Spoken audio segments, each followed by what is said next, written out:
జమ్మూ కాశ్మీర్లో పర్యాటకులుగా వెళ్ళినటువంటి అమాయక ప్రజలను అట్లాగే పర్టికులర్గా ఒక మతానికి సంబంధించినటువంటి వారిని గుర్తించి ఉగ్రవాదులు తీవ్రమైనటువంటి హత్యాకాండకు పాల్పడ్డారు. 28 మంది అక్కడ చనిపోయినటువంటి ఘటన జరిగింది.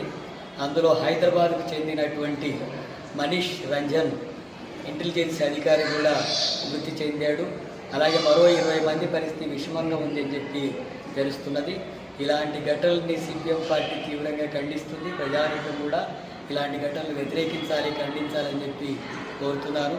అట్లాగే బాధిత కుటుంబాలంతా కూడా కేంద్ర రాష్ట్ర ప్రభుత్వాలు ఆదుకోవాలి. గాయపడ్డటువంటి వాళ్ళకు సరైనటువంటి వైద్యం అందించేందుకు చర్యలు తీసుకోవాలని చెప్పి కోరుతున్నారు. ఇది మొత్తం దేశ ప్రజానీకానికి వ్యతిరేకమైనటువంటి చర్య. ప్రపంచ దేశాలంతా కూడా వీటిని ఖండిస్తున్నటువంటి పరిస్థితి ఉంది.